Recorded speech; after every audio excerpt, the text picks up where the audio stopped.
Hi, everyone out there in the world of YouTube. Thanks for stopping by, tuning in, and checking out the channel. My name is Jacqueline Anderson. Welcome back, subscribers. And if you're not a subscriber, consider joining and being notified when I upload new content. I have a featured guest today who's on her way to being distinguished very, very soon. You can see the lady on the screen. She recently graduated with a bachelor's degree. She's debt free, co-authored a book that we hope to hear more about. And she's already snagged a job or a position with the Big Four. You know how big a deal that is in the accounting world. So we want to hear all about that and studying for the CPA exam. My featured guest today is Miss Angel Stallings. Thank you so much. That's such an awesome introduction. Thank you. You've done so much, and I didn't include half the things she's done. So we'll hear even more about that. So just imagine if that's just her intro. You know the sky's the limit with this lady. She just getting started. All right. So thank you for saying yes to sit down and share your story thus far about your exam experience and working in accounting. So thank you. Yes, thank you for having me. I'm excited to be here. Great. All righty. So what is the name on your birth certificate? So Angel Stallings.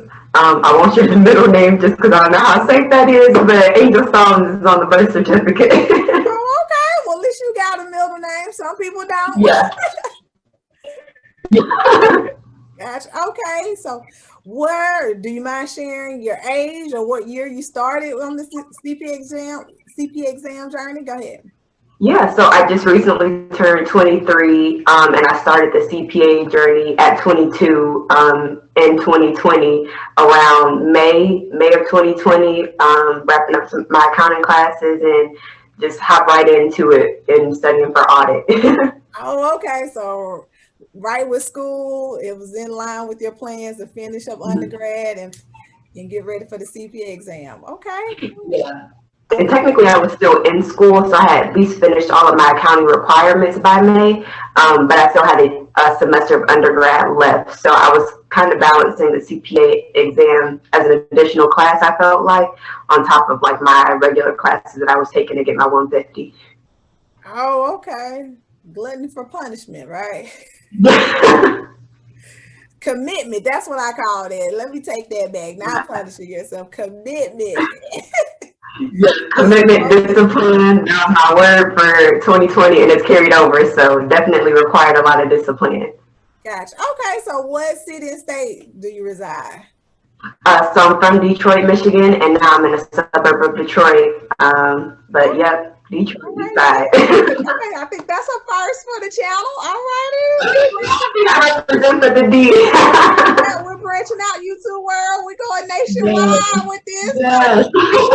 World, we're gonna track everybody down. So what college or university did you attend? So I went to a local university, Central Michigan University. It was about like 2.5 hours away from Detroit. So stayed pretty close to home, but still it was far enough away where I felt like I got the full college experience. Okay, that's good. And what's been your major and what degree did you receive? So I received a BSBA or Bachelor of Science in Business Administration for an accounting major, and then I had an information systems minor. Okay, computer too, computer background. Alrighty. Got you. Alrighty. So in being in college, in the intro, I mentioned that you had snagged a job with a Big Four. So being in college, I guess you were working too, along. Yeah. Yeah, a lot of internships. So I actually got my first internship during my freshman year. Luckily, I listened to a mentor that said, as soon as you get on campus, go to the career fairs, even if you don't get anything, just to get that experience. And so I'm glad I listened to him. And eventually, I went not with the expectation to get an internship, but fully prepared. I had my resume and I was in my business attire and just passed out my resume to the recruiters and heard back from actually two of the Big Four. But I ended up interning with PwC from freshman year, doing their start internship, and I just kept coming back each summer until I got that full-time offer. So yeah, basically, yeah, through the on-campus recruiting is how I got into Big Four. Oh, wow. So did you work anywhere else along the way in college, or that was your only job while you were in college? Yeah, so I did work on campus as well. I worked as a peer advisor, which is not the same as a resident assistant. I think because we're on the floor, people might think we're the same, but I actually work with our multicultural scholars. So it's a specific scholarship on our campus that I was also a recipient of, and I eventually, became an upperclassman, and I was able to get in that position and just mentor them. And I worked in our Office of Diversity and Inclusion on campus, and so that ended up covering my room, which was awesome because I did not want any more debt. So it covered my room while I stayed on campus, and it also provided me a paycheck throughout the year, which was awesome too. Being in their office, being a teacher's assistant, and like the freshman's like first year experience class, and just hosting different events for them, hosting office hours, hosting study tables, and things like that. So that kept me busy too while I was on campus. All right, so a born leader. Hey, glory to God, I never felt like it, but I think you naturally step into it, or people see that in you, which is awesome. Oh, okay. So back to interning through college and gaining some experience, because along these line of questions, the next one is like, we talked about where you working now, but the experience you gained, did that, I guess, play into you want to eventually work at a Big Four? Absolutely, What yeah. areas of accounting did you get some experience? Oh, could you repeat that last part? What area of accounting did you gain experience during the internship? Oh, awesome. So yeah, the first internship was definitely more rotational. I felt like I got to look at everything. So we got to shadow people in audit. We also got to shadow people in tax. And then just through networking, I got to speak to some other people who were in advisory. So I really got to see everything. Same with my second internship, even though I did work more with tax, like in our international tax group. So that was some good exposure. And for my third internship, I worked with the global mobility services. So just a lot of expatriate like tax work. So I did get to look at a little bit of everything, which was nice. And again, just talking to other people about the work that they did as well gave me a lot of exposure about what to expect or what things that I could see within the Big Four. And knowing that, there's not just, auditor tax, but there's so many other, like tax breaks down into so many different groups. And so, yeah, knowing that versus, just kind of accepting my offer and blindly going in, I think was very helpful. Gotcha. Okay, so now that you've gotten all of that experience, kind of been exposed to a wide range of different areas of accounting, do you know what area you want to specialize in?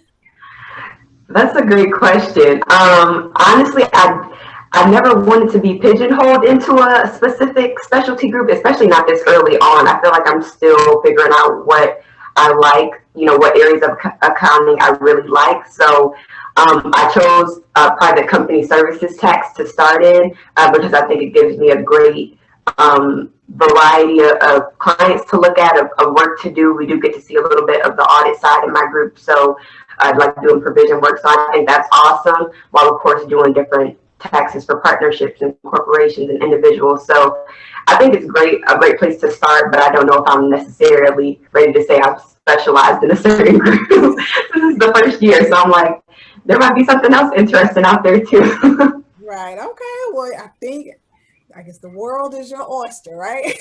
You can choose. You got so many options, and then you've gotten so much experience so far. Well, since you're a recent graduate, and we like for these videos to be informative, what did you encounter, or what was the experience from working from year to year with your internship? Was it automatic where you could come back, an invitation to return each summer, or you had to reapply and it was competitive? What was that like? So after my first interview process, my freshman year, each summer I would do the internship and then get that following offer for the next summer. So I never had to reapply, which is a blessing. I never had to re-interview. So it's really been a long time since I've had to interview, which I guess, what is that, like 4 years? 4 years now. But yeah, each summer you do a good job and you get that next offer. And the one thing I will say about the whole internship experience is that the recruiter did a great job of saying, like, you're not here to compete with the person next to you. Like, if we hired you, it's because we have space for you at the firm. So I love that. It never felt competitive to me. I really just felt like you stay in your lane, you do your work. You know, of course, build those relationships with people, but nobody's really standing in the way of that next offer besides you. So, yeah. Oh, well, that's good to know. They were very supportive. You have that Yeah, added very pressure. supportive. That is, Yeah, no extra pressure, especially not with other interns. It really felt like, you know, community, family, friends, like, we're all cool. I love my internship groups. okay. You hit on talking about a mentor. Usually we talk about that a little later in the conversation, but I don't want to forget that you mentioned it. So, how did that come about? The mentor suggesting that you apply. Oh yeah. So one, I have so many mentors, and I love getting wisdom from other people. So this particular mentor is actually through my church group. I was in my high school, what is it, high school senior year, and he was a volunteer engineer, you know, at a great company. And so he was just kind of showing us the ropes of, if you want to go into corporate America, you know, I chose my school based on X, Y, Z. I made sure I was at the recruiting fairs, you know, every year because I knew this particular company I wanted to be with. And so I kept that in the back of my mind. So when I did get to campus, that was something that I immediately did. I think I got to campus in September or maybe, you know, late August.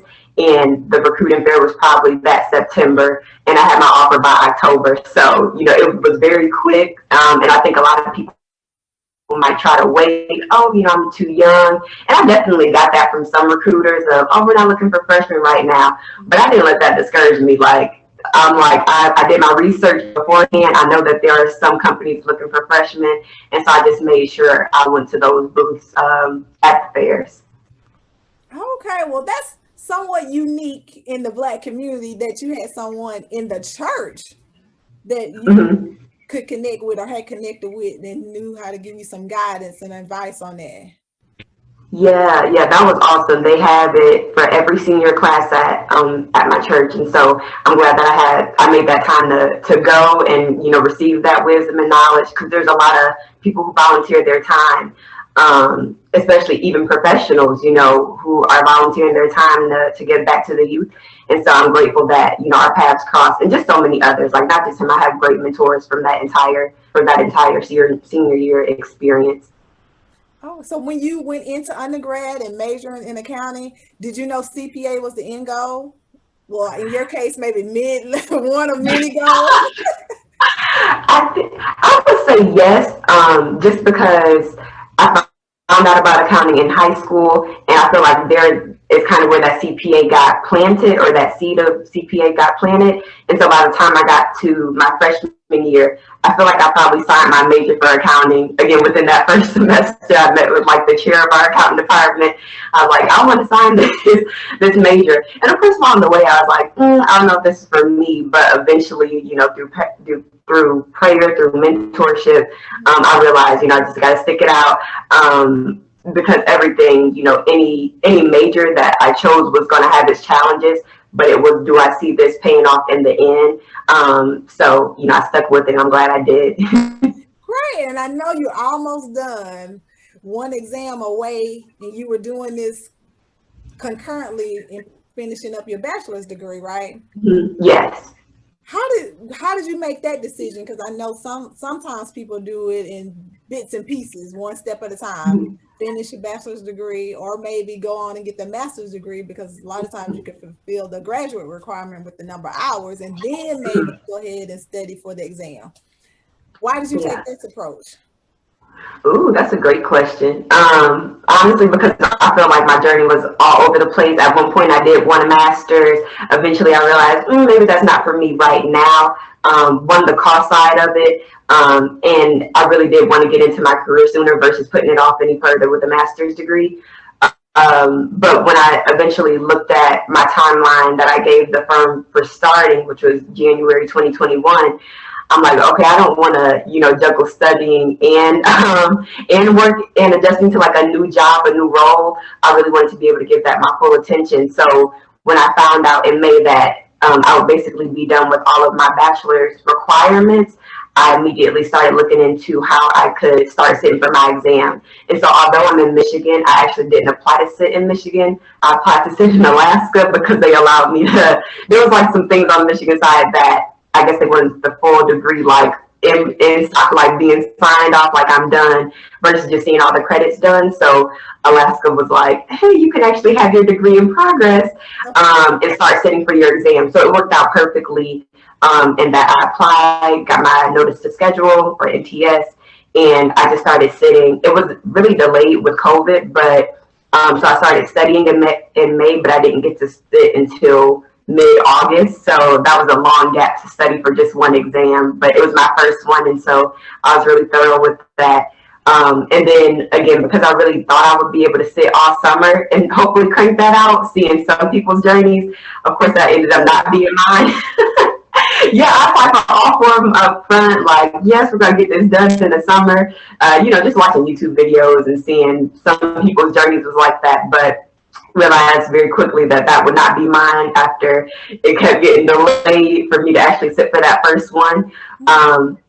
But again, just because I paid for them up front, I was like, you know what, we're going to keep studying because that start date is still January, and I didn't want CPA to be, this cloud or, cloud over my head or weight on my shoulders to get it done. So I kept studying for it. Audit, I was able to get out the way before classes started, and then BEC I studied for at the same time as classes.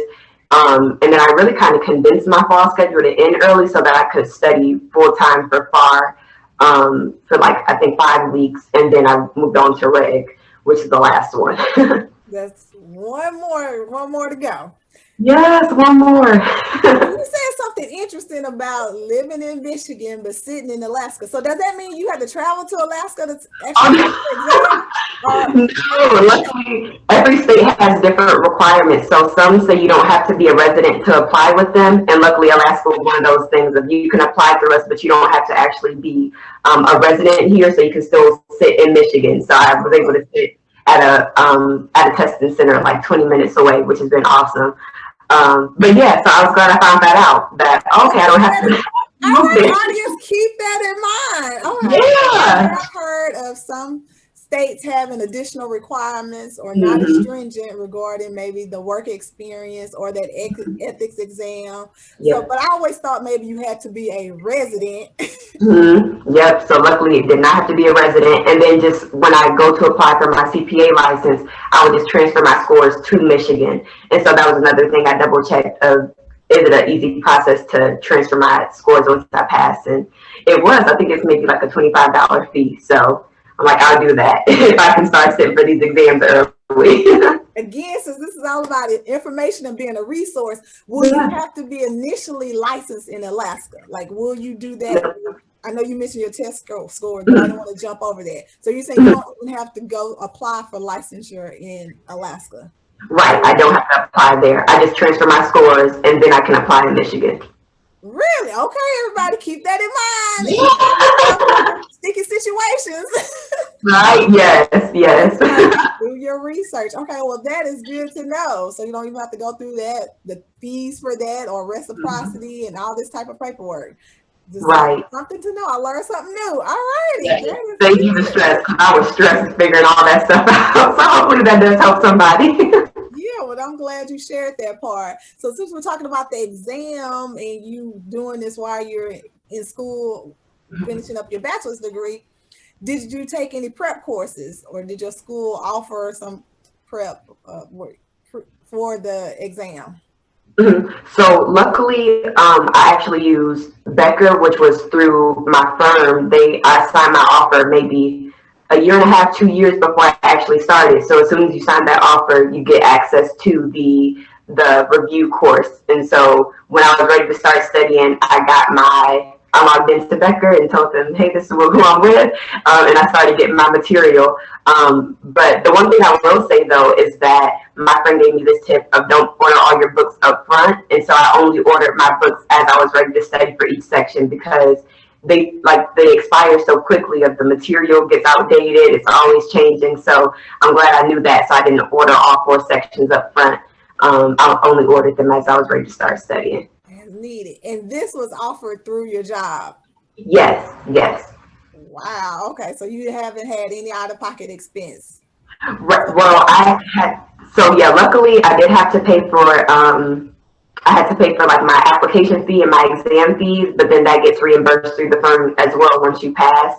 So yeah, that was the only like upfront out of pocket fee, but I'm like, okay, I'll pay for this because I know I'm getting it back soon. So it ended up working out. So everything really, in the end, gets covered by the firm. Right. And with the firm, did they put any contingencies on this? Were there any conditions since you weren't officially starting until maybe 6 months later this year, although you got your offer months ago, or you have to complete this and actually be a CPA within 12 months of starting employment, things like that? So that's a great question. There actually wasn't anything in like the paperwork of like no contingencies of when I needed to pass by. They only encourage you to either get it done before you start, because as soon as you start, you can get that bonus. It's like even if you're not licensed, but you have all your exams passed. So I think they more so do it as encouragement of let me get this to you as soon as possible, so you have more time to study before you start, which I think is great. But yeah, no contingencies. And of course they want you to get that bonus. Like that is what I want in the first year. There's like a bonus if you pass all 4 parts within your first year. So I think that's more so the push, but no contingencies that I know of. Right. Okay. More of an incentive. Okay. Well, yes, more so incentive to get that bonus when you start. Right. Okay. Well, that's good to know. And has it always been that way? Is that pretty customary? Not having the experience with the Big Four, I didn't know maybe once you're actually employed or if you're an intern, they offer that to all interns. So it's more, you only get the access to Becker once you accept your full-time offer. So while I was interning each summer, I didn't get that like access to Becker, but once I accepted my full-time offer after the 3rd internship, then I could start using Becker. Oh, well, that's great to know. So now that you're almost done and you somewhat touched on it, you had an idea of thinking you would pass all 4 parts. Yeah. You graduated? Yeah, I really wish I had, been able to get all of them done before. Really, graduation would have been ideal. Like my plan was to, again, get them done in the summertime, in 2020 that was my plan before, everything hit, everything with the pandemic and stuff. So, very quickly realized, okay, I'm not going to get this done in just one summer. But even then I was optimistic of, maybe I'll get it done, balancing it through the fall time and hopefully have a little downtime before I start work. But there was just so much material to get through. So it just kind of extended on, which is fine. At least 3 of them were done. Well, that's pretty, I'd say, exceptional pace within 6 months. Less than 6 months, you passed 3. So you're on a real good track to finishing within that 18-month window. Thank you so much. You're doing well. You're in a league of your own. It's just because it took me 3.5 years. Yeah. Oh, thank you so much. Yeah. Look, everybody's journey is different, so I feel like, hey, even your 3 years it was a journey that needed to happen. So, hey, but thank you. I applaud you. That's awesome. So, have you had to retake any sections? Yes. So this final section, I told you I was cramming a little bit, really trying to get it done before I started working. So the first 2 which were all in BEC, I gave myself 2 months each for. Then I crammed that in 5 weeks, which was a stretch, but I got it done. So when I saw that I only had 3 weeks before starting, basically, I was like, let me try to get, break done in 3 weeks. But that was not for the best. I skipped a lot of the simulations. I was really just trying to go through multiple choice and stuff like that. And I ended up getting a 71, which is not, I was like, really, just those 4 points. But I knew that it wasn't going to be the end of the world since I did try to cram it in such a short amount of time. But now that I'm pacing myself a lot more, and I'm also, working in tech, so I think that also helps to continue to see the information. I don't think, again, it's the end of the world that this is the one I had to retake.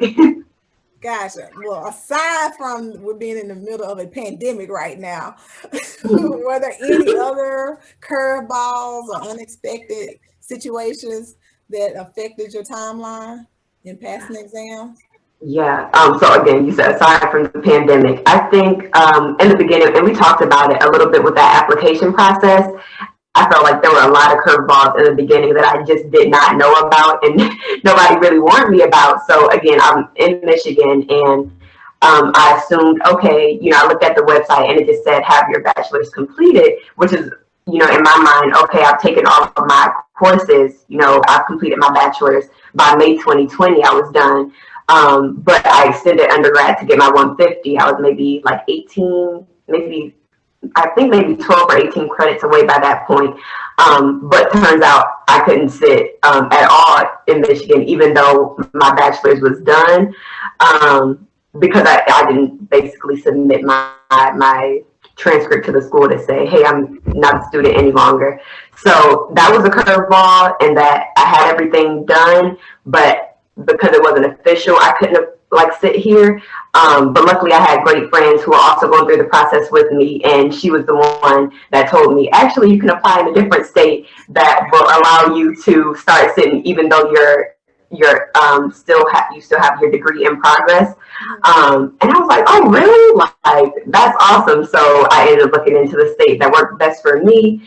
And from there, it was like, pretty smooth sailing, I would say. Definitely a few hiccups with like getting paperwork to them because the mail was delayed and things like that, like, from my school to them. But otherwise, yeah, I feel like that might have been one of the bigger hiccups in the very beginning.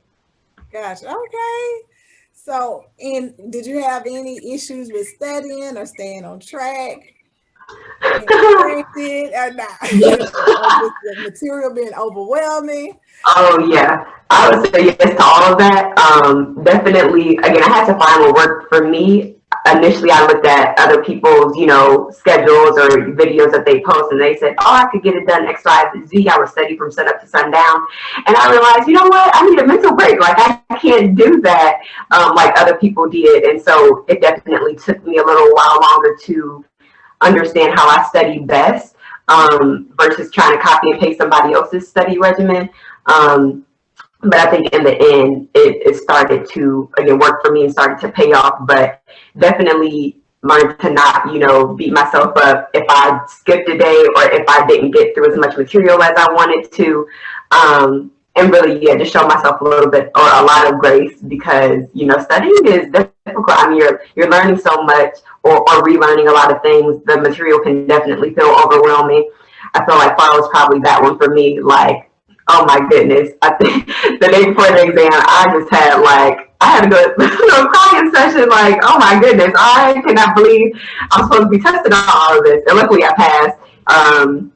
But I was like, oh goodness, like it felt like a lot. It felt very overwhelming. But even though I shed a few tears, I've also shed like many happy and joyful tears, along this journey too, of just seeing, that your hard work continues to pay off each step of the way. So yeah. Right. Well, if you've already gotten far the way, you definitely will pass, Red. Oh, yeah. I'm speaking it. Thank you so much. I claim that. Got through that crying session and came out with a passing score. Yeah. That's a done deal. Yes. Thank you. I received that one. Right. All righty. So now I want to get your perspective since it's so unique in having intern in a Big Four and being exposed to different areas of accounting and maybe seeing other Black CPAs in the workplace, which not many of us have that experience, and you will soon be one. What are your thoughts or perspective on that in working each summer and seeing Black CPAs, or did you?